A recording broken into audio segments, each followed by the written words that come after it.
Welcome, teacher friends. I am so glad that you have joined us today. And what I'm going to do is I'm going to periodically be checking the back channel chat because remember, your collective intelligence is so important to ensure that your questions are answered, that you have the opportunity to ask questions, but also that you have the opportunity to connect and glean new information from the teacher friends that are with us from all over the globe today. So I'm going to put this in full presentation mode for you so that you can see at a larger screen playback. We always talk about that screen real estate, and I like it as large too so that we can see it. But our session today is called Our Big Beautiful Brains on SEL, which is standing for Social Emotional Learning.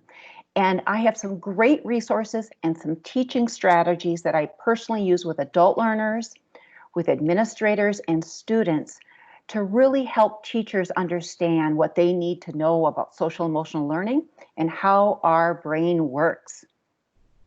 So again, my name is Naomi Harm. I am a women leadership strategist and a very, very innovative STEM innovation specialist, I should say. I love and I am a proud educator, and I love to share the ideas and resources that I know that are working, but I love to learn from teachers because I really, truly feel that together we are better. And if we can share and collaborate more collectively, that we can really build an incredible teacher and educator workforce that can really inspire our next generation of learners. Noted earlier, I am from Cave Creek, Arizona now, and I live about 40 miles north of Phoenix.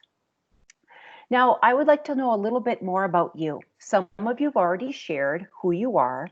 Some of you have shared where in our big, beautiful globe of where you're located. But I'd like to know too, what type of educational group and influence you model instruction for in your school or organization. So if you can take a moment to go back to the back channel chat, and I would like to know really what dynamics do you contribute to your school, and what is your focus really when it comes to social emotional learning with the brain in mind. And we'll take a minute just to pause because I want to make sure that you get an opportunity to reflect. And I'm going to look in the back channel chat of where we're at to see what everyone's going to be sharing. So if you could just take a moment, and I know I'll be turning just to the side momentarily. Okay. Love to know what you're doing. This is great.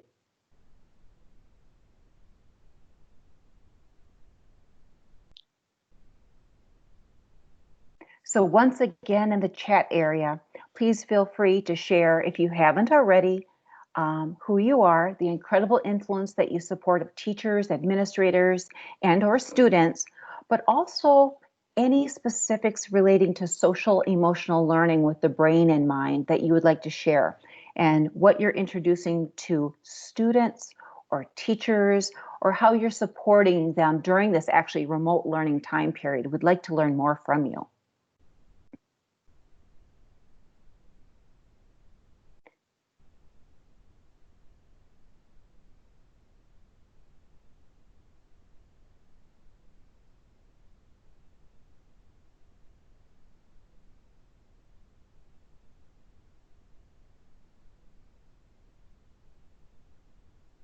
And I'm thinking I'm just waiting for mine to catch up just a little bit.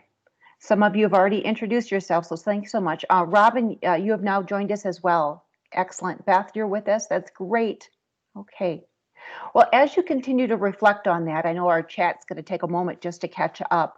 We're going to come back to that question as well, meaning that we need to know and identify the educational group and influence that you're modeling instruction for, and what grade level or criteria that you're supporting social emotional learning with the brain in mind. So some things that I wanted to share with you today is our purpose of our learning. And our playback's coming in just a little slow right now. But our purpose of our learning is that I'm going to share a personal story with you about brain-based teaching and learning practices and how it impacts us as adult learners, but how it also impacts our students. We also will be looking at the bigger picture of brain-friendly instructional approaches that really can activate student engagement in your classroom.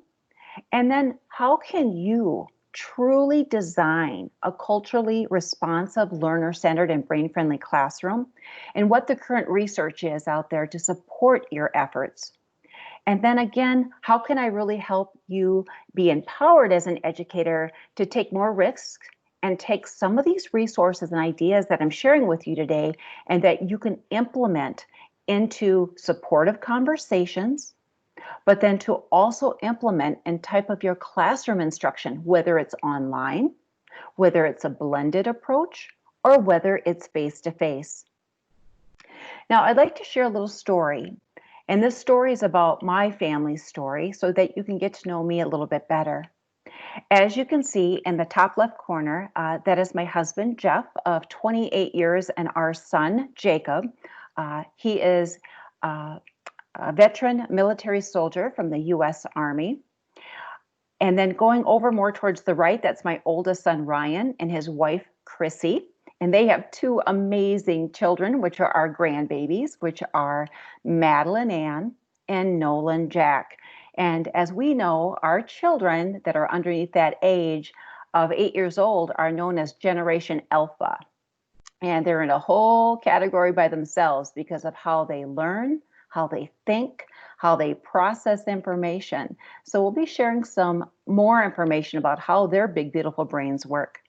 And then I do have a picture also about our son, Jacob, and he is a wounded warrior from the U.S. Army, and he was involved in an accident. So this life-changing event for us as parents has really opened up my mind as an educator, as an educational influencer, but also a parent and a grandparent now. And this life-changing event for us is that our son enlisted in the U.S. military, and he was very much adamant that he wanted to change the world for good. He wanted to support our U.S.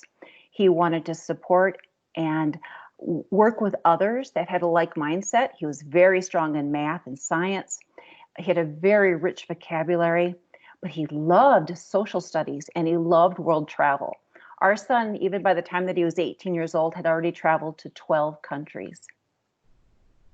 But we encountered an accident on April 5th of 2014, and our son was wounded in the line of duty with a military motor vehicle accident.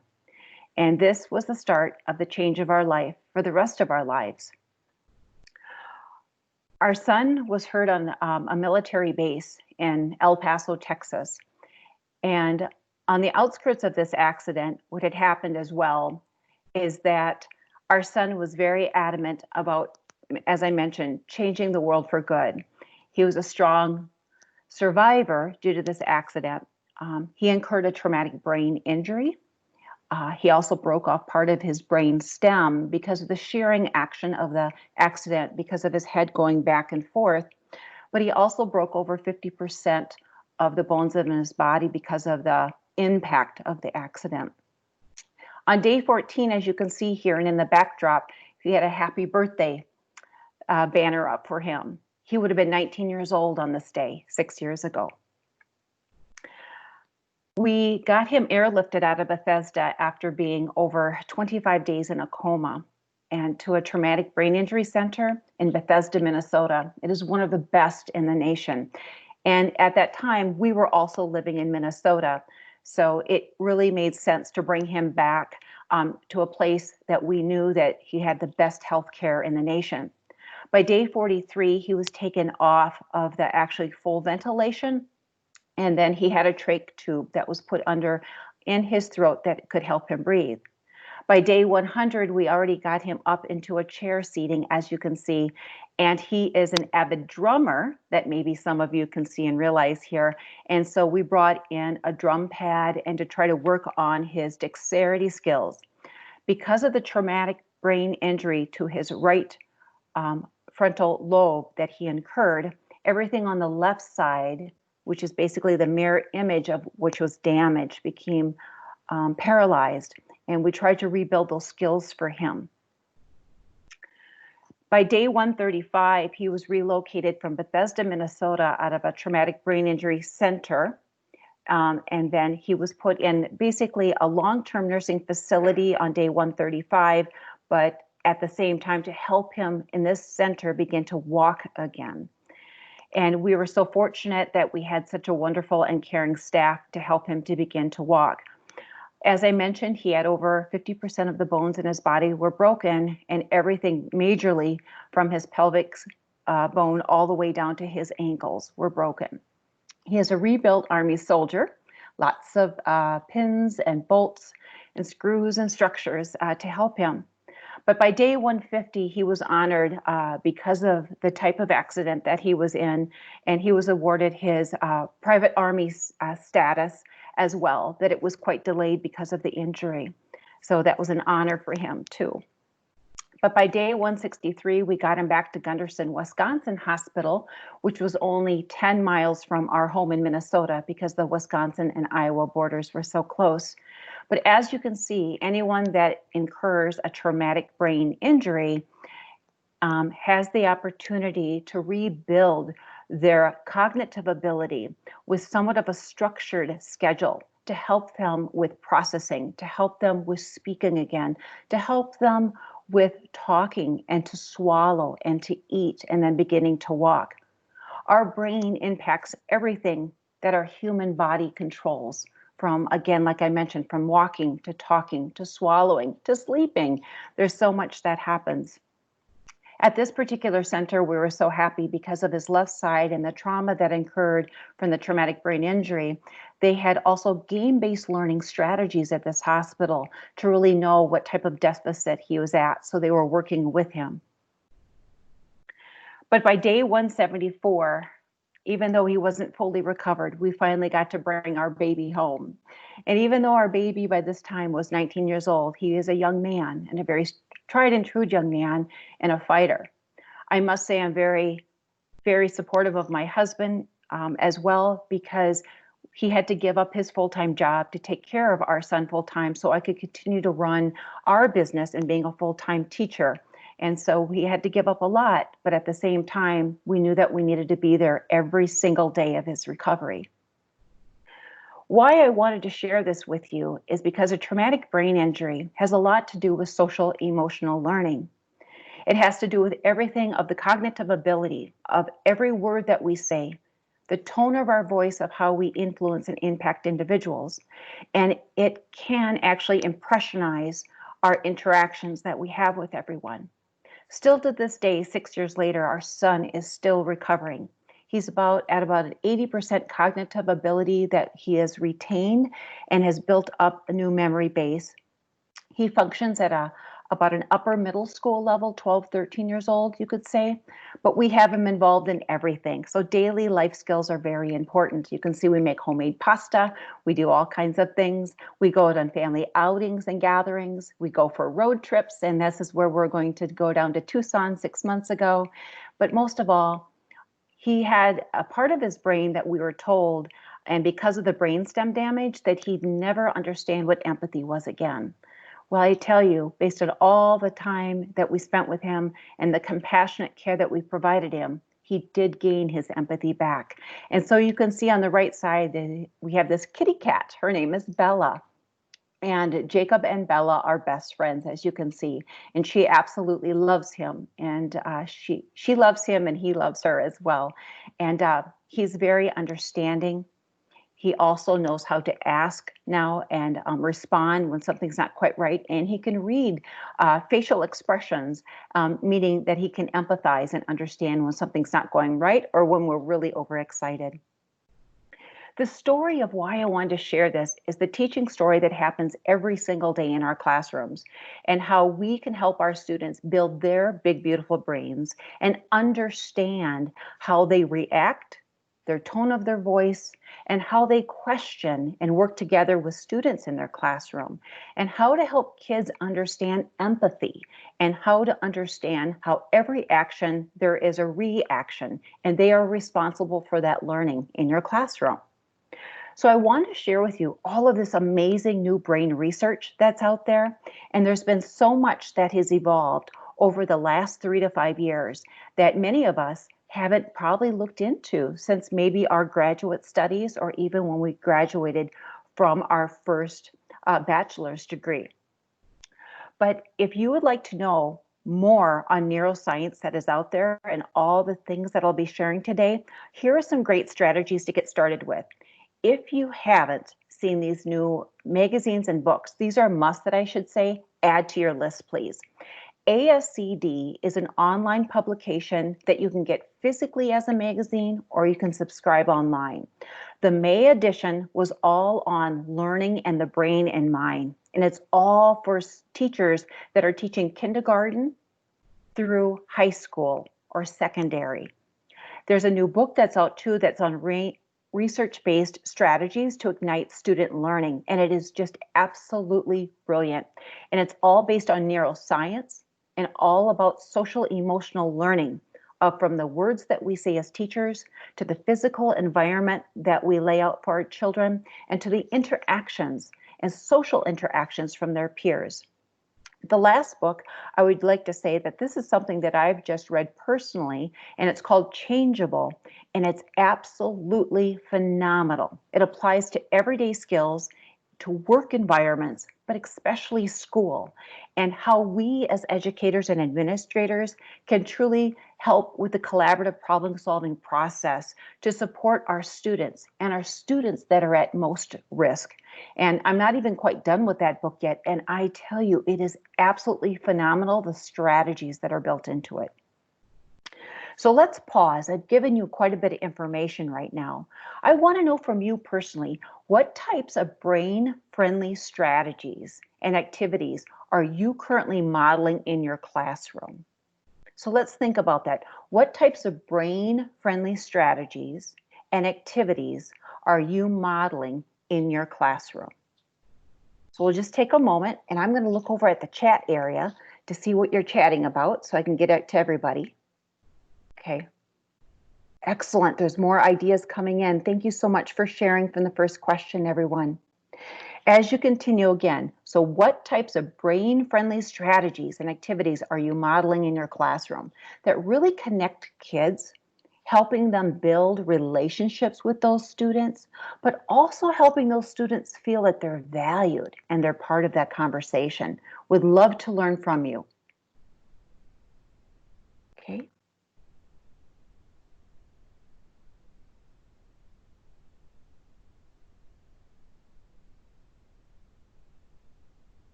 I like it. Also, Jane had said previously, Jane from Connecticut actually created social emotional messages using, she says, her dog and an app talking pet this past spring during distance learning. So really tied into the human and compassionate side, because our children, many of them love animals. That's a really interesting strategy. Thank you so much for sharing, Jane.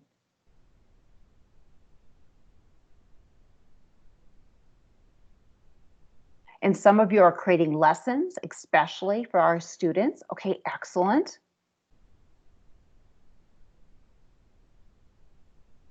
Yes, and I will be giving you some more on social emotional learning to support you, because a lot of times, yes, we're very heavily focused on academics, but especially now everything that we're going through from our pandemic, and to build trust with our students, to allow that children feel safe and that they're welcome back into that conducive environment, we need to really focus on the whole child. And we really need to understand how that brain is working to connect with these kiddos. Okay. So as more of your messages are going to be coming in, some of you will be having them come in momentarily. Please take the time to continue to make those learning connections, because I know all of you have so many ideas and teaching strategies. I want to make sure that you're connecting. Excellent. So thank you so much for sharing. But I've got 10 top 10 brain-based strategies and activities to support your SEL collaborative classroom environment. And what we will do during this time is I actually have some strategies that I have used as I co-teach with teachers in the classroom. I use these with administrators when we're doing administrative leadership meetings. But I also empower students that when they feel comfortable that they have mastered that strategy, they can become peer coaches to other students in their classrooms to also model this strategy. So what I'd like to share right now with you is the number one thing that's a contributing factor when we talk about creating a conducive and safe social emotional learning environment is the learning environment itself. Sometimes we as educators need to take a step back and we need to say, you know what? My environment, the space, is not maybe the best to allow for great social and deeper learnings when it comes to conversations. Now, I know this environment is going to be quite different when we come back to face, but we can still make social emotional learning the pivotal point of our classroom. And changing that up of what it can look like, what it can feel like, and the ownership that the students have as part of this learning.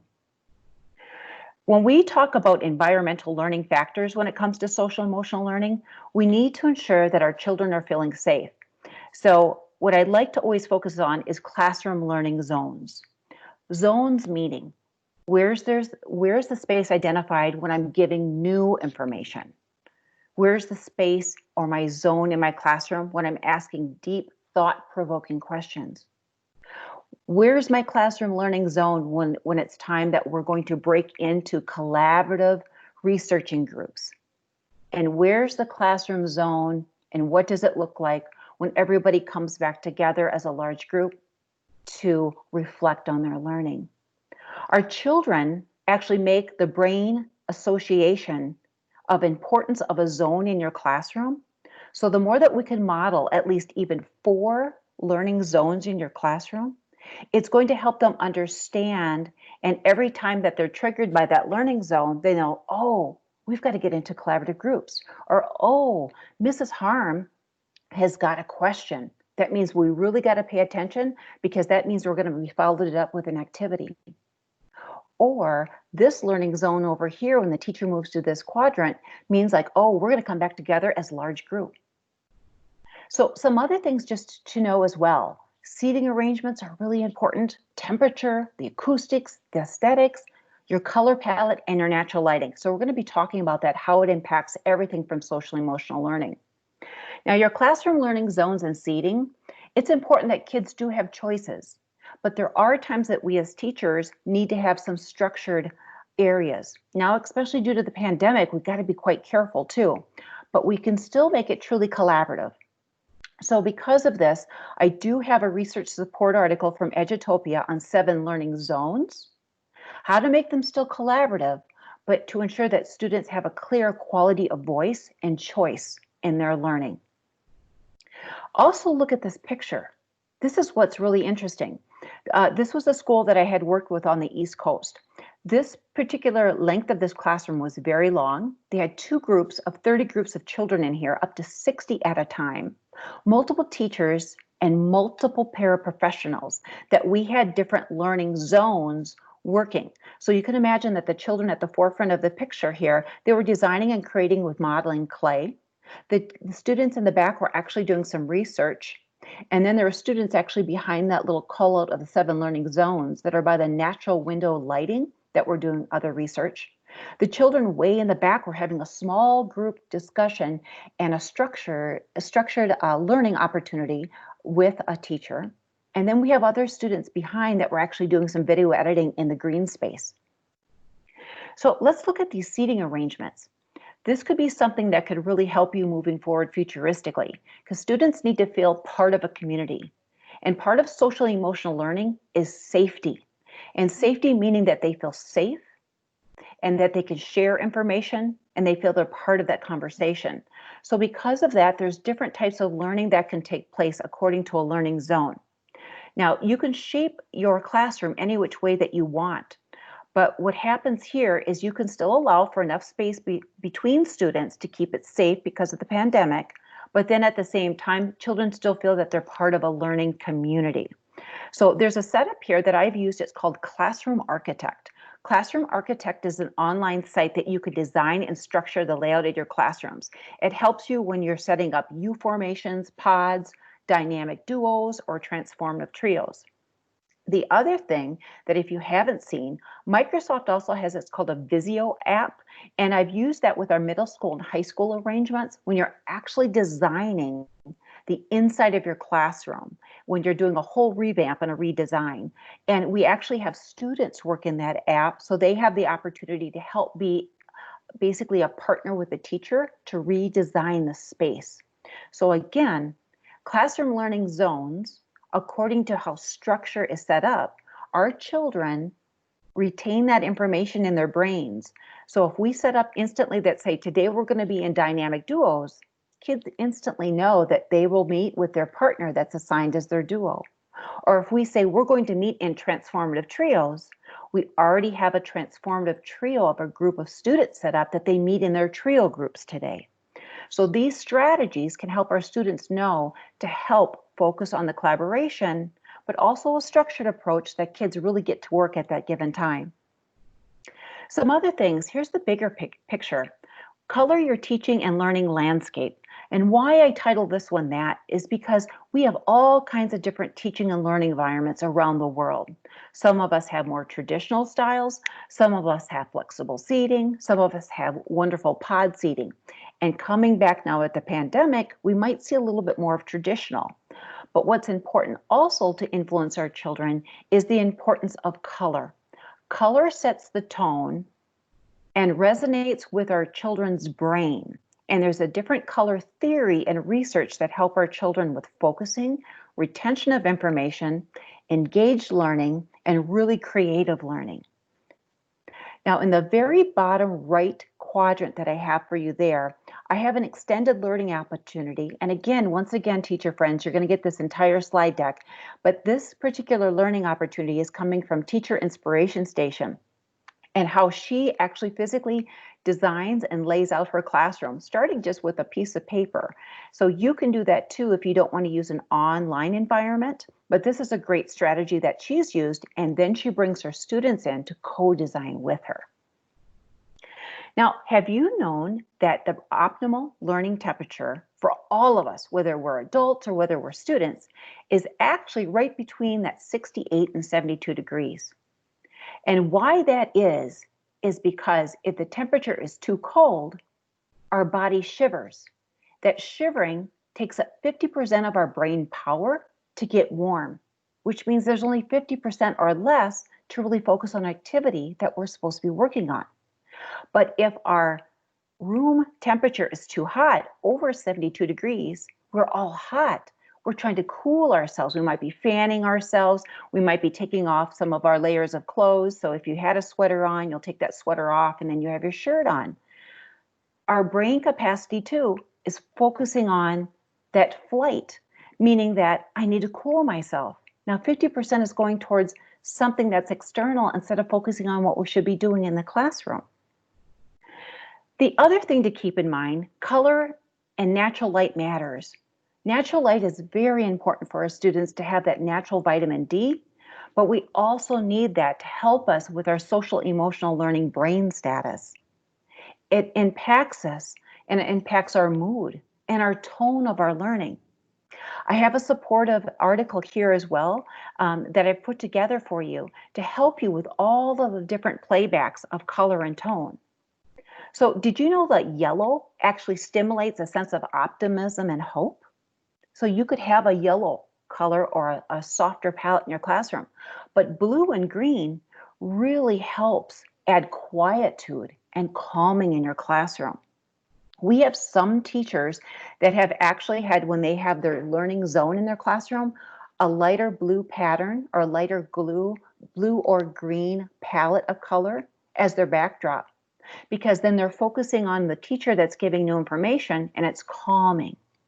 But then they may go off to a separate corner and it could have an orange or a yellow palette for high creativity and giving them optimism and hope of design and to create and work in groups. So this whole other brain color theory and research on this is absolutely phenomenal. So I have this here for you as well too. Now, environmental factors impact a lot right now. And environmental factors also mean that what our kids hear, what they perceive of that tone, and then how it relates back to memory recall. So the aesthetics of your classroom, the acoustics and natural sounds are really important.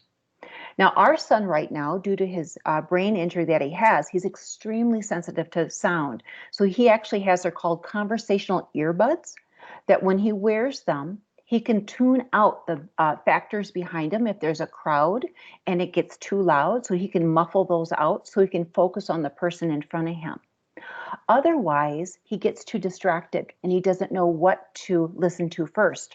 We have a lot of our students that are that way too, so we need to pay attention how much tone and loud noise is taking place. Or is there a buzz in the fluorescent lights above the children? That can really set a lot of our children off. But natural sounds of an actual water fountain are soothing and calming. I have a lot of teachers that use a natural fountain in their classroom during independent reading time or during their writing practice or reflection, or it actually is the transition piece that students are more quiet when they transition between one academic focus to another or going in and between classrooms of study. So you may want to think about that factor as well. If you're into transitional timers, I certainly am. I like the visualization of them, but I don't like the high pitch of when they go beep, beep, or making that excessive sound. So what I use with my students is, and teachers that I work with, I like to use, it's called one-click timer.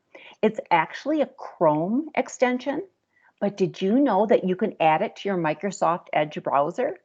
So all of these extensions are highly compatible with Microsoft Edge. It's brilliant. But what I like about one-click timer is it's an acoustic tone. You can set it for a timer to go beep, beep, ding, ding if you need to. Otherwise, it's a guitar strum. And that strum is a nice mellow tone, and it really resonates with my students that may have hearing impairments, or maybe that high-pitched sound is too much that sets them off. So an acoustical timer will allow for you, like when I work with my students in groups, I want them to own their learning. I want them to be responsible for their time. So I can set up that acoustical timer and it can say, okay, for the next 15 minutes, you're going to be working in dynamic duos. And we're going to be focusing on the essential question, and you're going to brainstorm all the ideas of what you're currently thinking about with your team partner. And then I give them that 15 minutes on our topic of study and let them brainstorm their concept map to design and create. They can control their time. And when that timer goes off, the strum of the guitar goes, and then we all come back as a large group. It saves a lot for my voice, but at the same time, it allows our students to take ownership of their collaborative learning, but they can still socially share, but come back to large group instantly. Now, number 2, I know I've got 10 to share with you. I've got the top 10, but I wanted to give you that first groundwork of all those important things to do really with how it's impacting the brain of our children. But the physical body of all of us is really important to take in tune with social emotional learning and how we can help our students be responsible for their physical actions too. So hydration is key. Did you know that 80% of your brain is made up of water? Truly, it is. And what's amazing is when we get tired, we get cranky, or we have students that get crabby in the classroom, or they're tired, or they're struggling to focus. A good portion of it is they could be dehydrated. We need to offer water and really promote and model drinking water more frequently. We should be drinking almost close to 100 ounces a day for our bodies, at least as adults, a little less for our students. But at the same time, we need water to hydrate. It's going to help us think faster and actually more clearly, but it's going to help us focus for longer periods of time. But what I like about it too, what I have found myself personally, when I drink more water, I am more creative. I'm not sluggish. I'm on top of my game and I can do a lot more, and can focus for a lot longer time. I've noticed that with my own students that I've had in my classroom as well. Now, also, if you haven't tried the other social emotional learning techniques, breathing and calming yoga techniques are a must moving forward in our classrooms. I would say, if anything, besides water to keep up with our students, we need to help our kids identify when they are having anxiety attacks, or when they become frustrated, or they become overwhelmed, or even when our students become so overwhelmed, they become angry. We've got to be modeling safety techniques to help our students be empowered to know how they can calm themselves. This particular site is coming from Kids Yoga Stories. And this particular educator has some great ways of helping our students calm themselves. You can even do this in transitional times between your studies. Students in my classroom, when I was in the classroom, they'd always come back from Phi Ed class and they'd be kind of like bouncing off the walls. And it's like, we've got to find a way to calm ourselves. So we could use breathing and calming yoga techniques to help all kids calm before we went into the next topic of study. The Kids Yoga Stories here, also I have the link for you, also has some great free yoga cards that are mini pack cards that you can print off, and there's 30 yoga techniques that you can utilize with your students. This is a good way to get them started now, even over the summer or during the pandemic time, helping them focus on their whole selves and their own social emotional learning techniques. And then you can utilize them when they're back in the classroom. But this should be part of a common practice, and it will help kids find their inner peace, a sense of quietude, and calming when they feel uneasy or unsafe. So my question to you right now, that's a lot of information again, what types of choice and sensory hands-on learning experiences are you currently offering your students? So if you could click on the icon again for the chat feature and share what types of choice and sensory hands-on learning experiences that you are currently offering your students. I'd love to learn from you, and we can connect with others. If you've got a great resource that you're currently using, please also share it in the back channel chat. It would be really important. I'm going to take a peek over here in the back channel chat and see what you're chatting about, and then we can see also what learning connections that we have together. Excellent. Many of you are using brain breaks. Yes, we need that because overstimulation is too much. We're going to be talking about that in a minute and why less is more at this time when it comes to new information, especially. Wonderful. Gail, thanks for sharing the ASCD link. Greatly appreciate your efforts. Yes, reading aloud. That is a #1 essential tool as well to do right now, especially if our children are on different Lexile reading levels. Especially our children, that if they hear something read to them, that complex text, they can make actually better sense out of it than reading it. So reading aloud is imperative, especially for our high school students too. Yes. Okay, wonderful.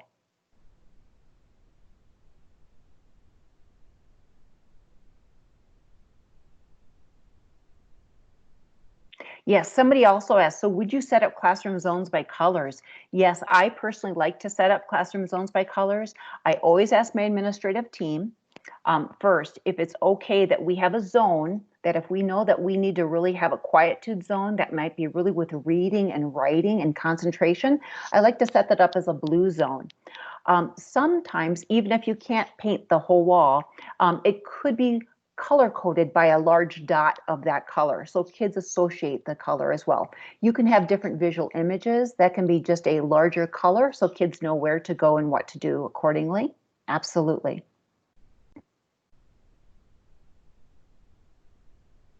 Yes, and Patsy, mandatory water breaks, it's imperative. It is. And we're going to be talking about movement as well, but it's really important that we have water. We have to hydrate for these children. Excellent.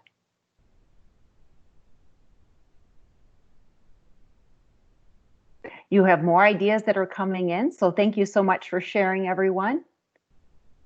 Flexible seating choices, yep, mindful learning moments. It is. It's so important because it adds calmness to our brains. Because if we go all the time, we're not allowing our children to slow down to process. They say the #1 indicator right now that is between the children that are getting a complex learning connection versus those that are not getting it is we're not allowing enough processing time. And we need to slow that down is what we do need to do. Okay. Yes, sensory corners as well, yoga posters. Oh, I like that you've got that already. And the fidget spinners and things like that. Absolutely. Wow, and many of your students don't eat lunch. Snacks are very important too. That whole nutrition focus is very important of helping students identify health and safety, I should say health and safe snacks to choose. And hopefully moving forward that our schools will be supportive of some small snack breaks with those water breaks. I think that is really important. Even what we could do of including more vegetables, raw vegetables for snacks, fruits for snacks, and some cheeses and some other items as well. So keep those ideas coming in. I greatly appreciate it. And thanks for sharing your collective intelligence, teacher friends. Number 3, move your body, grow your brain, right? We need to move it to get that oxygen-filled blood up into our brain. The more stagnant that we are, the more that we sit, the more at times that we become drowsy, we become tired. And that's why some children even say that they're bored because they're sitting. We need to move to think. So as part of that, we need to allow our students, so in those learning zones and transitions, kids need to move to think. So move around in those different areas in your classrooms. Also, changing the location, like we mentioned, of a learning zone, our children will recall that related location for learning. So sometimes for I as a teacher, if I use the front of my classroom for always introducing new content, then the students understand that's new content. But if I go back to the right quadrant of my classroom, and that's where I always pose an essential question or maybe some driving questions, the kids know, oh my goodness, it's a question. And that means that we're going to get together and we're going to team and brainstorm and generate some new ideas. And then if I go to a different corner, I may have that as my summarization corner, but knowing that, okay, we have learned this today based on our new knowledge. Now we're going to put it into a practice and apply and process that kids can create and make. So again, changing location for you as a teacher, physically moving around and being consistent where you pose that essential question, where you summarize information, and then where you pose and have an opportunity for kids to get into collaborative groups, that's really important too. Now, if you haven't seen these as well, this is a great thing that you can incorporate, but our brains learn through active engagement, and we know this. And again, it gets more oxygen-filled blood to our brains. This is just a strategy of one technique. These are called catch boxes. Catch boxes can allow for you to pose a question as a teacher, and then you can gently lob the catch box, which is a really soft box, to another student. Or you can rotate it around to groups. So if you've got kids into groups and you pose a question, now you give that to the student. There's a built-in microphone. It amplifies the sound so everybody could hear at a certain decimal rate playback. So there's more engagement. Because a lot of times, sometimes our children share and they have a very quiet voice, or maybe it's a monotone voice and the other kids can't hear. This way, you can actually take the catch box, you can throw it in between. It becomes kind of like a game, but then at the same time, it's kind of like we call it a popcorn activity. And if I have a teacher, I pose a question, I can add it to a team, and then they can come up with an idea. But again, it's actually having more engagement to share their collective intelligence from your students. Some of you have already mentioned this, enrich the sensory diet with fidget toys. Absolutely. Some of our kids are wiggly and some of them need something to touch and feel. That's the way I was too growing up. And I tell you, I think even if I would have had a simple pen in my hand and just a touch and feel, it would have helped me keep the focus. It's not that kids are being off task. It helps them with the tangibility of something that they feel a little bit more safe and secure, as long as that object is not bothering others, but then they can help them concentrate for a longer period of time. Some of our students need to touch and feel because it helps them process, because they're listening to what the teacher is saying. It's coming into contact with that frontal lobe, which is also connecting with that prior knowledge. But then the more that they connect, it's going to transfer to their back lobe for their long-term memory bank. So we've got to find what works for each and every child to help them with those movements and progressive passages of learning as well too. Here's another one if you haven't seen this, the Move It extension. I absolutely love it. We sit too much as a whole society And you may not realize that even after an hour, like today, we're going to be on here for like an hour, we're sitting. Well, I like to use the extension called Move It. Move It, again, can be added to your Microsoft Edge browser.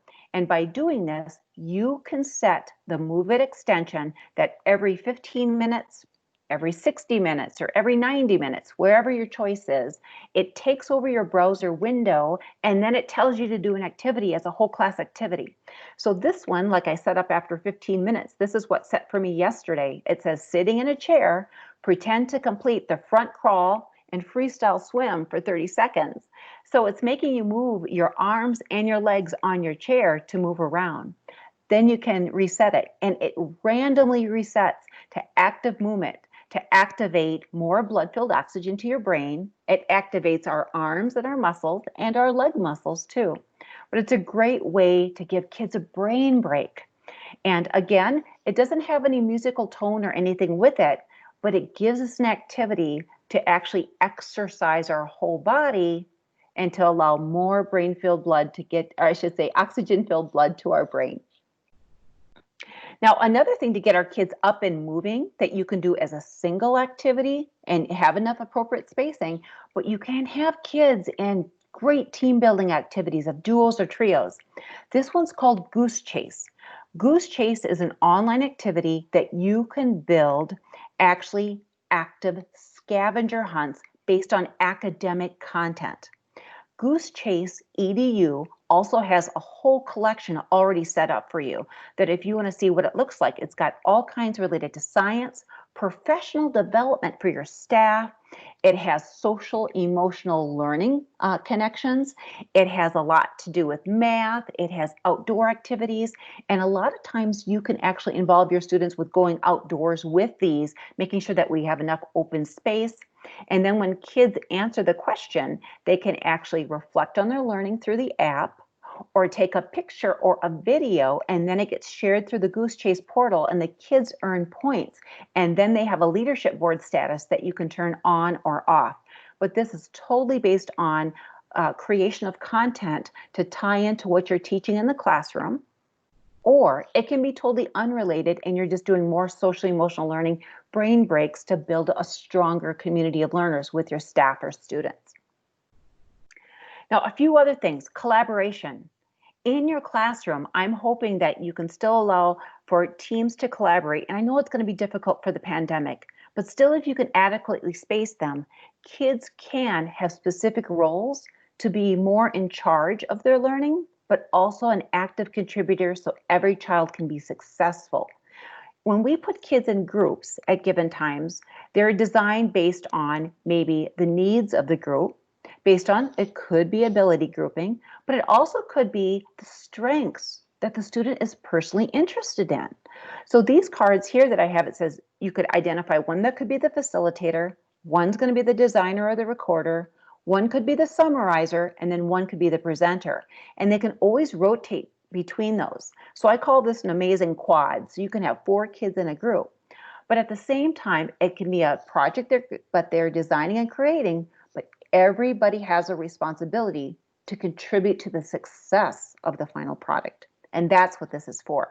If you're looking for more team collaboration strategies, these are some apps that I've added in there, like Make My Groups, Stick Picks, Team Shake, Random Team Selector, or Wheel of Names. Those are all kinds of strategies that you can actually create different types of randomized groups if you're looking for more. Team collaboration is so important. And I saw in the back channel chat that somebody had also shared, they said, Naomi, yes, we need more brain breaks. Yes, and brain breaks should also include during this team collaboration time. Active learning strategies are important. But what we have found out through the research, through brain-based learning and also social emotional learning, new content that's coming at us right now, even for our youngest students, I would say at upper elementary, if we're giving more than 12 minutes of new information, it's going in one ear and out the other for a lot of our students. So because of that, we need to make sure that we allow for more time to process in between new information, and then when we're asking them to apply and practice that information. So a good strategy is called a 4-15-4-15-4 of a lesson. 4 minutes is to jumpstart and activate the learning. It's kind of like having your students at the beginning, you're doing kind of like that pre-check or that pre-assessment. You want to know what they're thinking, connecting the content from the day before. So they could be doing a quick write. They could actually be doing just a quick survey reflection. They could be using a post-it activity on Padlet, sharing their ideas of what they have. But then at the same time, then when you introduce 12 to 15 minutes of new content information, we need to pause. We have to give those kids time to think because that's a lot of information. Then in that next 4 minutes, have them partner with a teammate. Have them discuss what they've just learned. Have them identify their information. Have them document what they've learned, and then share out their questions they may have. And then the next 15 minutes, have that team create, make, and apply their understanding. And then the next 4 minutes again, then they come back and independently can reflect on their learning. But new information needs to be actually streamlined. Less is more. And we call that small, snackable content chunks of information. And we need to strategize better now as educators, smaller bits to making sure that our students can make actually greater gains is what they will make. So we don't have any students that are left behind. I have a research document also here, and it's called Naomi Harm Supportive Document that I have to help you with that strategy of the why. And again, teacher friends, at the end of the session, you get everything. So in the back channel chat, I'd like you to share a creative idea, a strategy, or a tool that you plan on trying to enhance brain-friendly learning with students or staff, if you could. We'll take just a moment, and I know our time is getting close to the near end, but I have lots of information for you yet. So when we look at this, if you could share maybe an idea, a strategy, or a tool that's something that we mentioned or something that connected in the back channel chat today that you're going to say, you know what, I'm going to try that to really help build a stronger social emotional learning connection with an individualized student, team of students, or your entire classroom. That would be great to know. And I'll check in our back channel chat where we're at. Okay.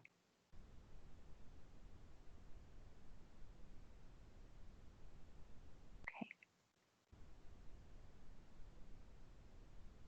All right.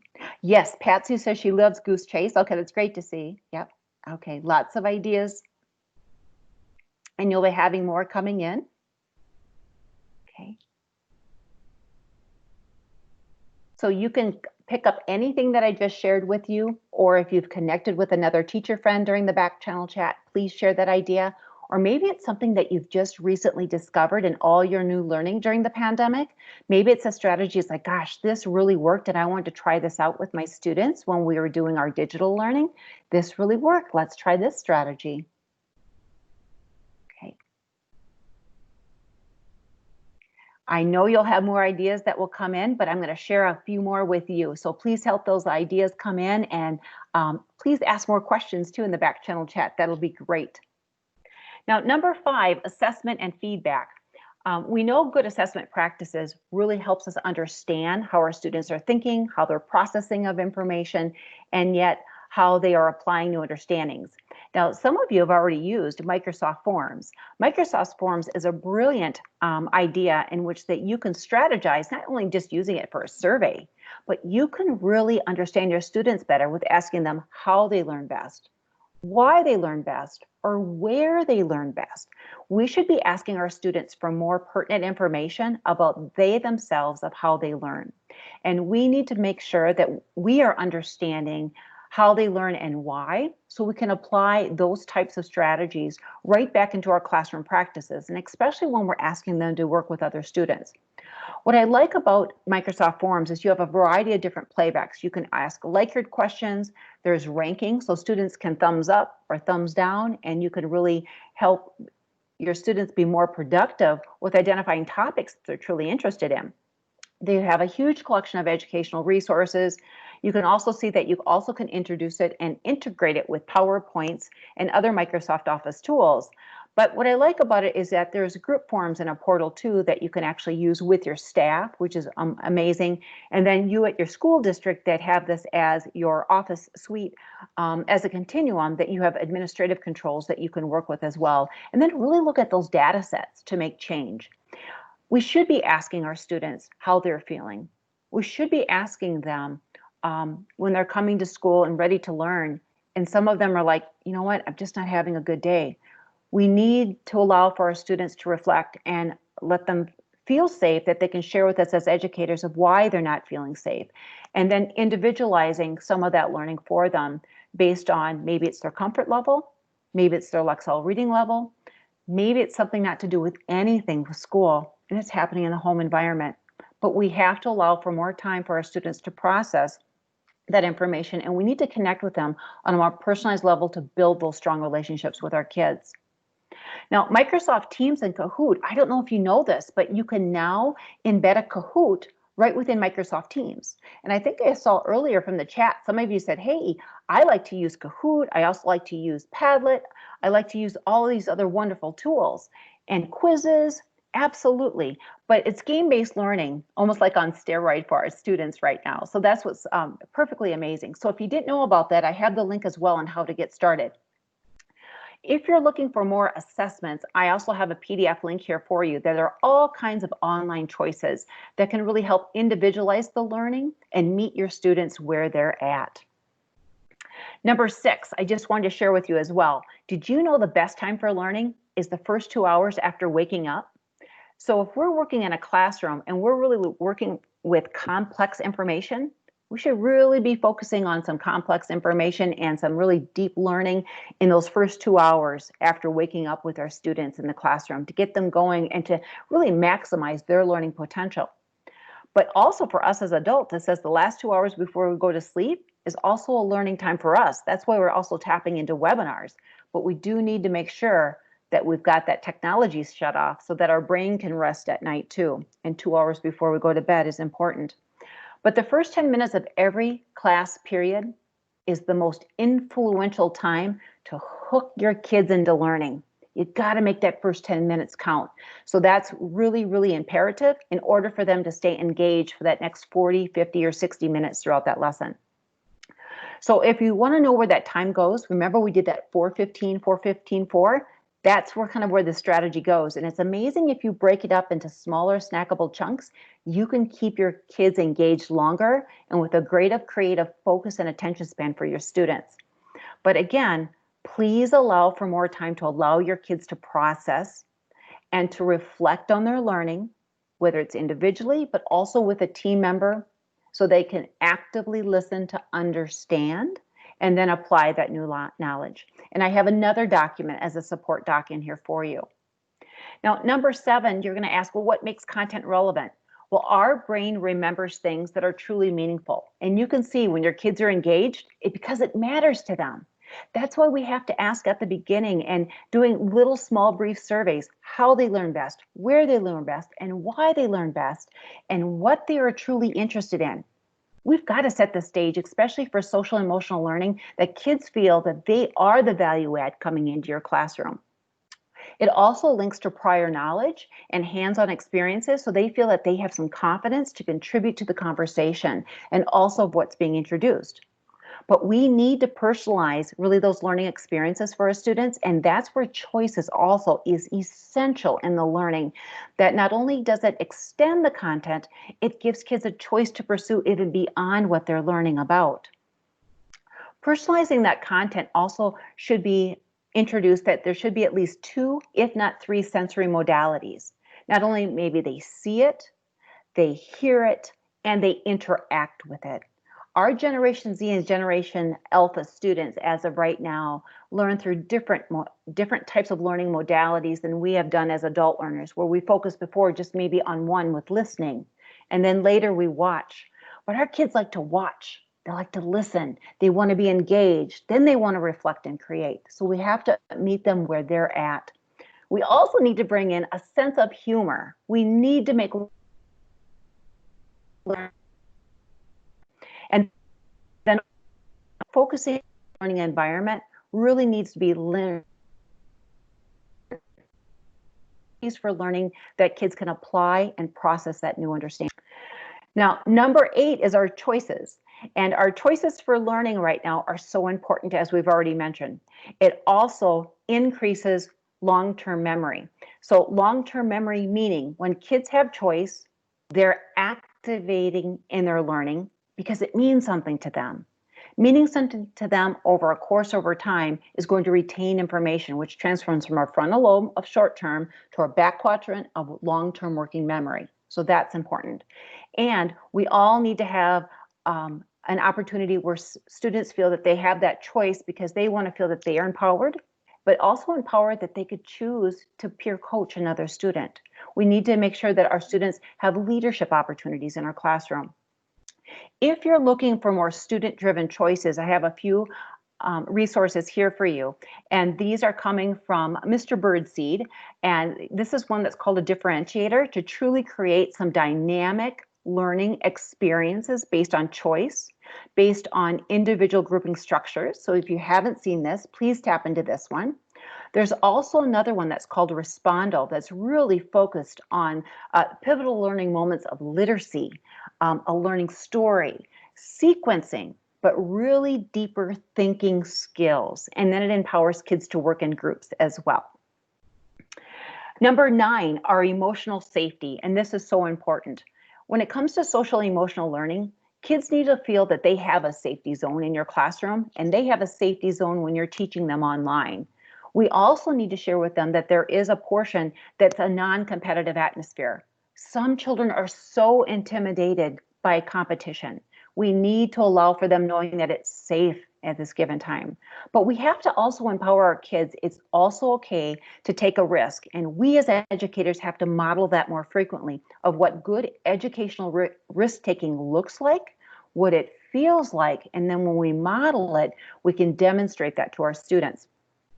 We also need to empower our students that every gift of their intellectual intelligence that they offer through voice, their choice, and their sharing of their knowledge, they feel that they are valued and they feel that they have a unique gift to give back to our classroom. And they are a gift. Every child that walks through our door is this incredible gift that can teach us as educators. So please allow for that safety net to be in place and find out how those children learn best and strive to allow for those children to feel they are a unique and essential individual that comes into your classroom each and every day. Setting the tone as well. We should be greeting our children at the doorway. I see too many teachers when I'm in school districts that are cowered down back behind their desks.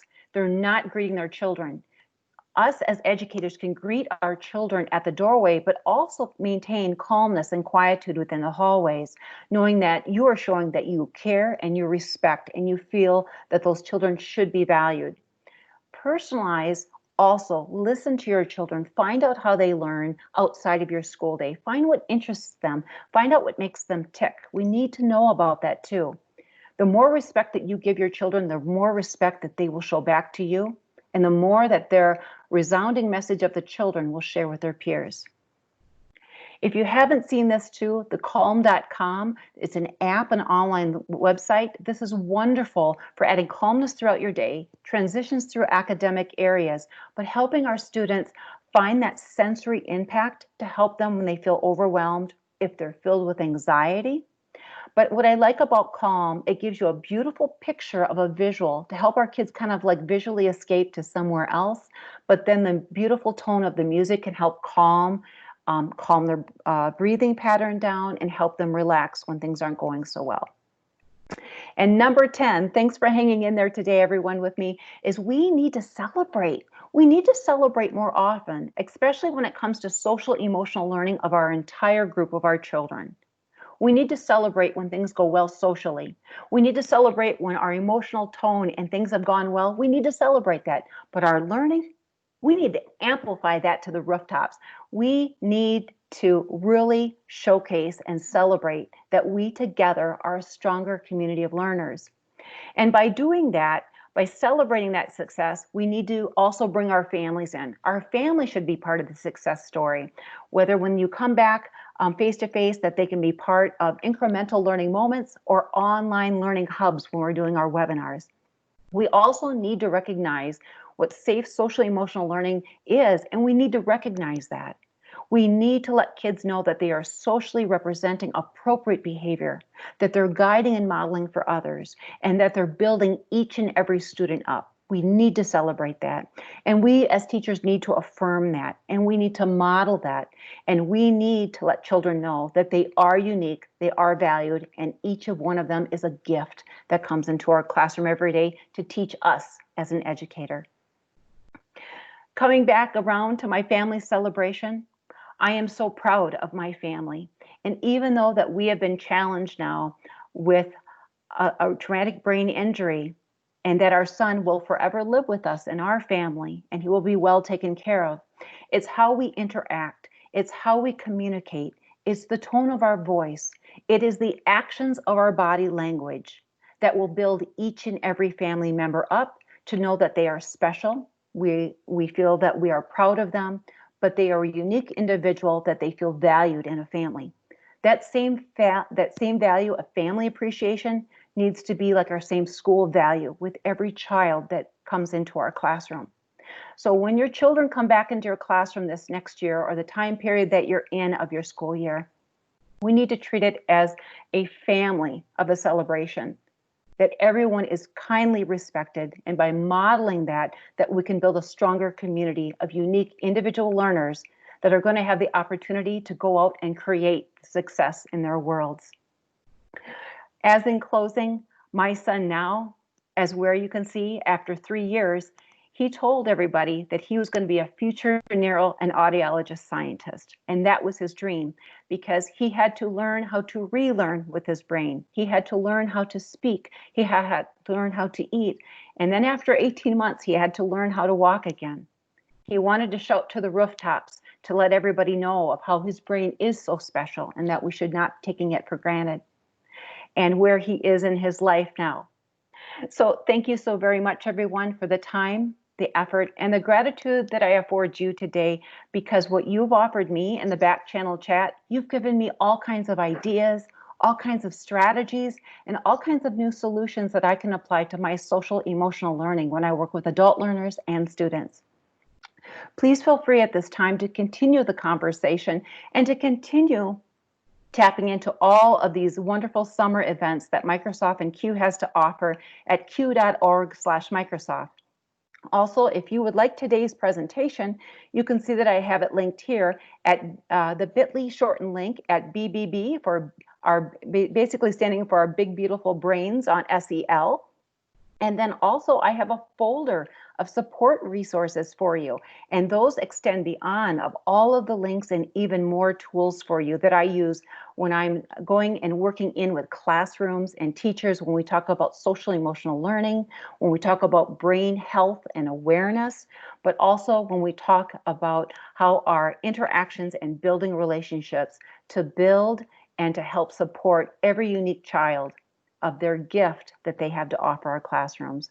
So thank you so much, everyone. Have a great week. And if you have any more questions, please feel free to add them to the back channel chat and I can follow up with you again. Feel free to email me or you can direct message me on Twitter and we can continue that conversation.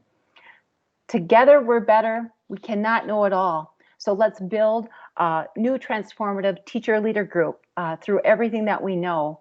And let's help each other to be more successful when our kids come back together in our face-to-face classes. Thanks, everyone.